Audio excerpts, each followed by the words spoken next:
Well, good evening and welcome to Tucker Carlson Tonight. Among the many lessons those of us watching at home have learned this week, probably not a good idea to humiliate your FBI director on his way out. He will get you in the end, as indeed James Comey just has, leaking the contents of a memo he wrote back in February that alleged President Trump encouraged him to drop the investigation into former National Security Advisor Mike Flynn. In other words, to obstruct justice. The White House says this did not happen. It's the biggest story in the world right now. There's one problem with it, though. The FBI, the FBI director did not notify the Justice Department about this. So if it was an attempt to obstruct justice, what do we have?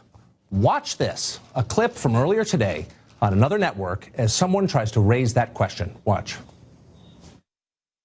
Reports, two former officials knowledgeable of the situation confirmed to CNN the main points of the story. Two former officials. Tell you what, come out, name those people, then we'll have something to talk about. One, we protect sources. Two, it's not just CNN. It's Washington Post, New York Times, Wall Street Journal, CNN, ABC, yeah, but who NBC. Who are the sources? Carl. Who are the sources? Oh, because they're hiding behind this anonymity. Oh, and that's what we're seeing. Please, do not even start with me that you're just going to attack sources. Okay, so that what about, is ridiculous. So are you saying McMaster is lying? I'm not saying McMaster is lying. Well, he didn't really answer the question. He didn't answer the question. He said nothing inappropriate. He said, no, that's his opinion. That would be, but that's his opinion. You cannot say, you cannot attack. Yeah. Do not attack the stellar reporters of CNN. Okay. Be skeptical, says the retired Navy SEAL. Be quiet, screams the 33-year-old news anchor, clapping her hands in rage. How dare you question the authorities, in this case the news media? Quote, you cannot attack the stellar reporters of CNN, she says, as if this settles the debate. Now, a lot of cable panels have unfolded like this recently, and that is a shame because, as we noted earlier, the world is a very complicated place, Washington especially. What you think is happening often really isn't happening. Here's what we know. There are an awful lot of people in Washington who would like to remove the president from office, and they're using leaks to do so. What are their motives? In a lot of cases, those are completely unknown. A lot of what you hear and accept uncritically, you ought to question. Take the Russians, for example. Just a few years ago, the Russians were considered harmless, toothless, drunken, and anyone who suggested otherwise was considered a holdover from the Cold War. Now, the Russians are considered evil, in fact, our most dastardly enemy, and anyone who questions that is probably a tool of Vladimir Putin and therefore a traitor to our country. One current member of the House Intelligence Committee put it this way. Why were the Russians in the White House? And I mean that seriously, Willie. They had just attacked our democracy. Their being there is exactly what we have all feared all along, is that Donald Trump would say something to them that is not really in line with U.S. policy. They are not our friends. We should share nothing more than pleasantries, certainly not national security secrets.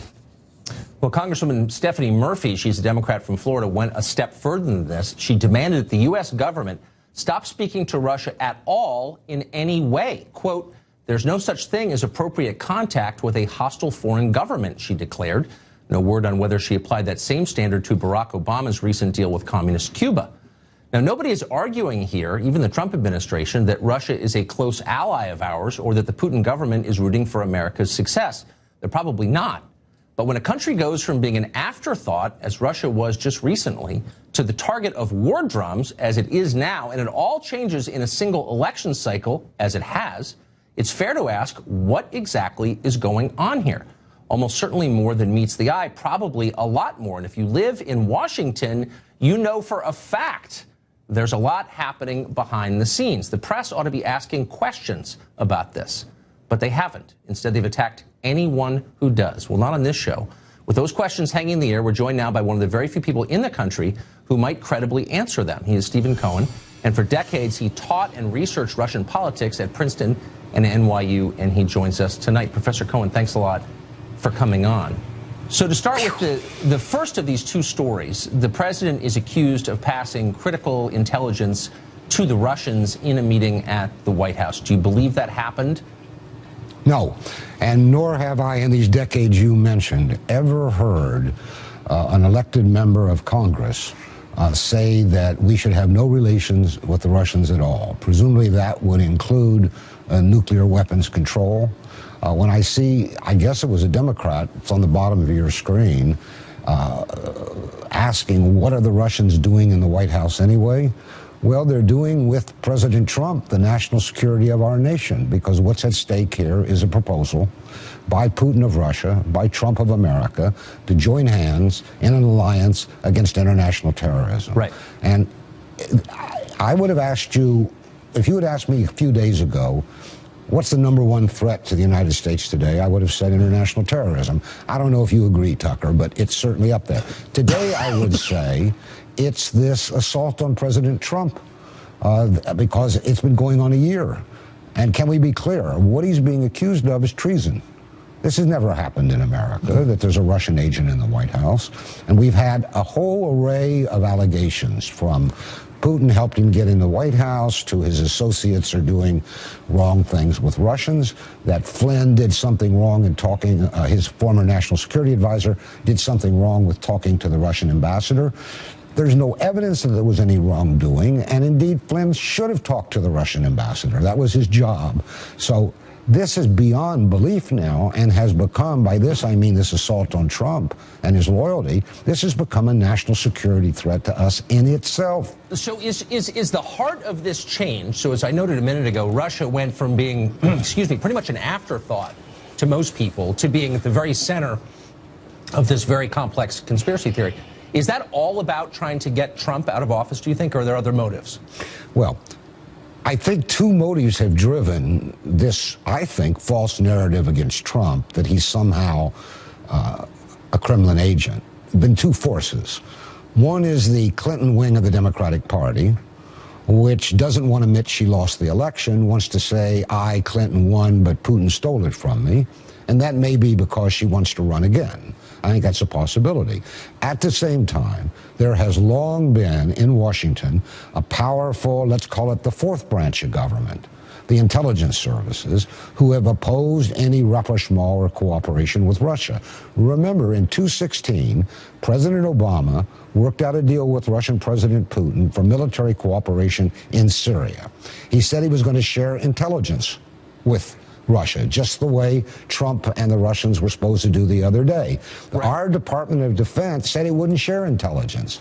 And a few days later, they killed Syrian soldiers, violating the agreement, and that was into that.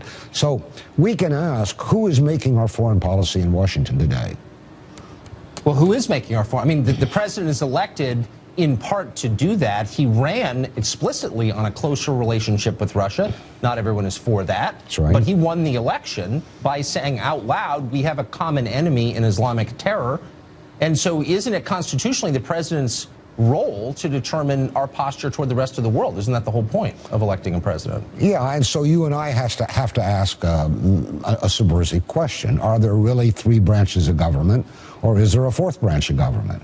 These intel services. What we know as a fact is that Obama tried, not very hard, but he tried, for a military alliance with Putin in Syria against terrorism, and it was sabotaged by the Department of Defense and its allies in the intelligence services. Trump says, he said on the campaign trail, wouldn't it be great to cooperate with Russia? My answer is, it would be great, and Trump seems to want that to happen, but he's being thwarted. Every time he gets close, we get a new leak of a story. If what you're saying is true, and that his attempt to change the course of American foreign policy was sabotaged by a government agency without his permission, I mean, that is totally outside the bounds of constitutional government. I hope you're wrong. I suspect you're not. Professor Cohen, thanks for joining us. Recently, the House Minority Leader Nancy Pelosi of California argued that simply because there's so much tumult about Russia, so much shouting, that naturally there must be something there, as she put it. As Yogi Berra said, it's too much of a coincidence to be a coincidence. There's just something wrong with this picture. All at the same time as people are saying, and, you know, this you have to be careful because this is its own incident, but it's about Russia. And every day I ask the question, what do the Russians have on Donald Trump? Financially, politically, or personally, that he's always catering to them. In other words, people are upset about Russia. There must be something there because they're upset. Therefore, we should be upset. Mathematicians have finally found a perfect circle, and it lies in Nancy Pelosi's logic. Senator Joe Manchin represents the state of West Virginia and joins us tonight. Senator, thanks a lot for coming on. You're the Intelligence Well, Committee. it's good to be with you, read Tucker. into this. Very good to be with you. So what did you make, first off, of what Professor Cohen just said, that he believes that President Trump's foreign policy objectives, at least some of them in Syria, for example, were thwarted by members of his administration staff working in the agencies who disagreed with him? Well, you know, I can go back I was listening to the whole interview you had with him. And it goes back basically, the people say that we shouldn't be talking to Russians or we shouldn't be talking to other powers of the world. Russia is the only country that can do imminent harm to the United States of America. It's foolish not to think we should have tried to build a relationship with them. Now, if they're the only country that can do harm? They have basically the missile capability to do harm to the United States. I've asked that question many times on armed services. Which country is capable of doing harm to us? Right. Russia. Not China yet, not North Korea, as much as they are trying and want to. Russia has the ability with their missile might and their nuclear weapons to do harm. So you have to have that rapport. You have to be able to have some type of communications. Well, sure, but don't we also have common interests? Almost certainly. Right. I mean, push the button both sides. So I guess my question is look, I think there's probably a balanced view of Russia where you recognize that they're a threat in some ways militarily, but they also could be an ally in the fight against terror. They're a massive energy producer. We could benefit from a relationship with them. When did they become so evil that talking to them is itself an act of evil? I don't think that, Tucker, that Russia has ever been our ally. Okay? I don't think anyone's suggesting that. Okay, right. I'm saying never been our ally. I don't think they have the best interest. Basically, we know the hacking that's gone on. We know the intensity of the hacking this last election. But there's no proof that anything changed the results. President Trump won by 43% in West Virginia. I can assure you that that couldn't have altered that outcome. So you don't think the Russians were involved in the voting in West Virginia at all? I don't think that they were involved in the outcome. We have seen no proof that basically their involvement, their intent to be involved, changed the outcome of the election. So with that being said, we know they had attempted more, they've done more, they put more effort. The trolls and everything else that's going on, the hacking that's going on, all these things. And basically it's something that we shouldn't accept or allow whatsoever. And we're trying to make sure they understand. As you know, since you live and work here, this is shutting down our government.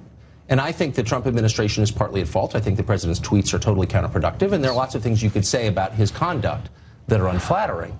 Well, but Democrats in Congress have basically ground everything to a halt because of this Russia question. And I just wonder if voters are in favor of that. Like your voters, do they really think this is more important than bringing coal jobs back? It hasn't been grounded to a total halt. I mean, if you want to see a halt, and I would say this, it was ground to a halt under the Obama administration, basically, because of Mitch having the power to ground it to a halt.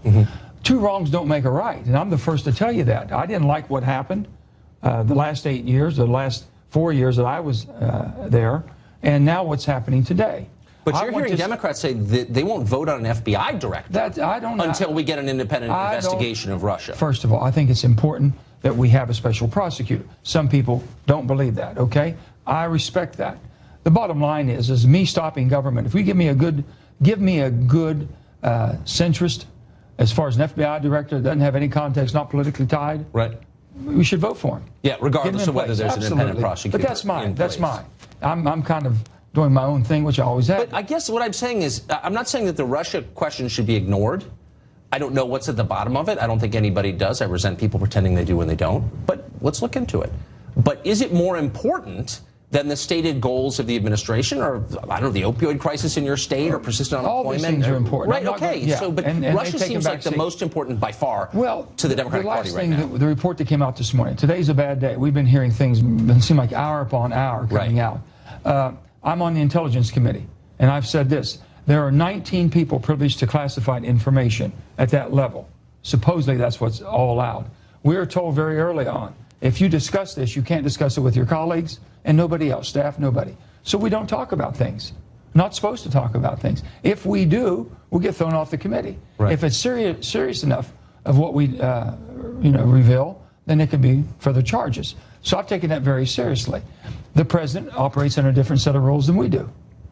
I would like to say... Well, so do executive branch employees. I mean, everything that we're talking about now is the result of leaks, presumably by people who work for Donald Trump, career employees, I would bet, who are leaking this stuff and basically making it impossible to govern the My United States recommendation would be government. this. First of all, I have been out to visit all of our intel sites. Right. And meet with a lot of our intel people. They're the best in the world. They need to have some type of a correlation, a relationship, a dialogue. The president needs to patch this up. We've got the best, and we have people, basically, our allies around the world, Tucker, that have gone to battle with us. They have fought with us. They have died. Wait, shed I'm blood. confused. Are you suggesting that Trump is getting leaked on and is basically unable to govern? You're saying that he needs to I would think create a personal relationship with the people who work at the intel committees. I think basically respect. These are professionals. They really are.